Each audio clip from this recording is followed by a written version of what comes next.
All right, welcome to Beginning Life Drawing. In this tutorial, we're just basically going to go over the introduction to life drawing, what we're going to cover for the whole semester, essentially. So the first thing we're going to jump into is gestures and proportions. These are sort of the key foundations of life drawing. So we'll work from various figures from these, and they're very fast, kind of loose drawings. And then we'll build two longer poses essentially. So here you can see some gestures still and then some longer poses here. We'll do tonal studies where we explore value through light and dark. And then we'll jump into contour drawing. So contour drawing is basically essentially like it sounds like a cartoon. It's sort of the outline of the drawing, and yeah, basically that's the part that you focus on for contour drawing. Then you have blind contour drawing, where we explore your perception skills minus the eyes, which is kind of fun. It's usually useful in terms of exploring mark making. And then we have cross contour drawing, where we actually develop the form of the contour and actually try and develop the form by using these rounded loops to define the form, essentially, and basically exploring inside and outside of the contour. Then we have cage volume, which is kind of like cross contour drawing. It's a little bit different in the sense that it is more like a cage. So the lines actually wrap around and connect.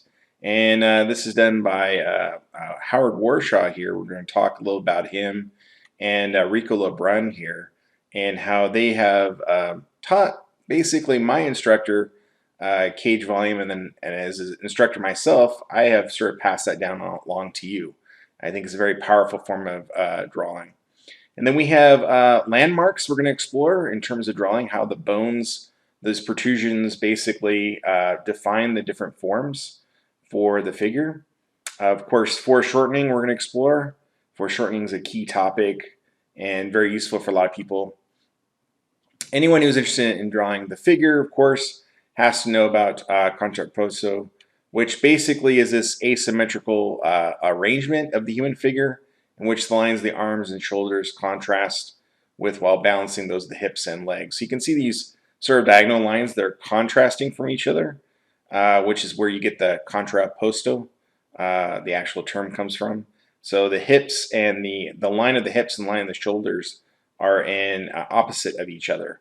And so there's this asymmetry that is throughout the figure that you'll be surprised and will discover throughout.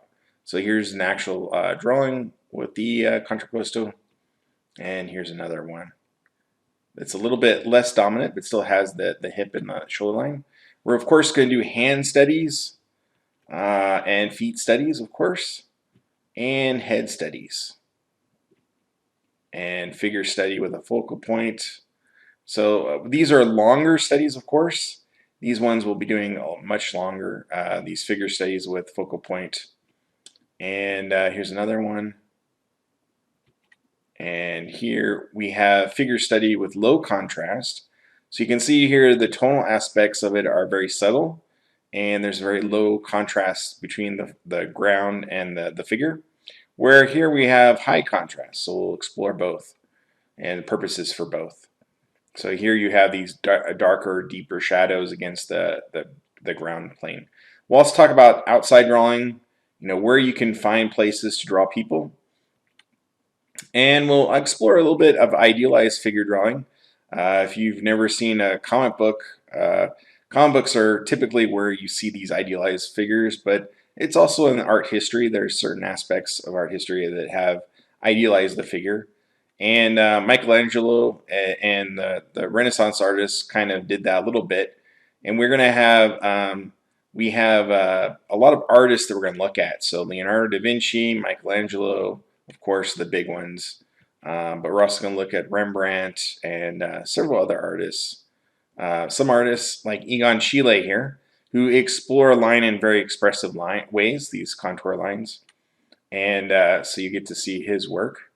And then we're also going to understand how skeleton and muscles work together. So we're going to do some anatomy studies where basically you're drawing either parts of the bones or muscles, muscle groups combining together and connecting, and see how everything kind of works together. So that's for these examples here. And here's the actual, like, again, this is a Da Vinci study, but this is the idea here that you would actually do some muscle and anatomy studies to basically break down how the figure works. So by the end of this course, we'll have learned how to draw the figure, and you will essentially draw the figure a lot. We're talking possibly 100 or more drawings. So we're going to be drawing a lot of figures, especially when you talk about the actual individual figures, because some of these figure drawings will be very quick. Some will be like a 30-second drawing or a minute and a half drawing. And these are drawings that you'll have to time for yourself.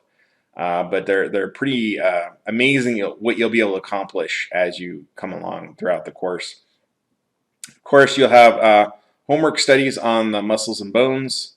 You'll draw the entire figure, and you'll use gesture, contour, blind contour, cross contour, and cage volume. You'll explore drawing through value shading, through the low and the high contrast, and explore drawing through various types of figures, different body types, and different types in terms of male and female, and various ages, of course, too. Draw focused drawings of hands, feet, and the head. And then you're going to complete longer poses with the focal point. So that's it in a nutshell. So that's just a little basic, quick overview. I'm going to supply this PDF, the PowerPoint presentation, in the Canvas site. Until next time, cheers.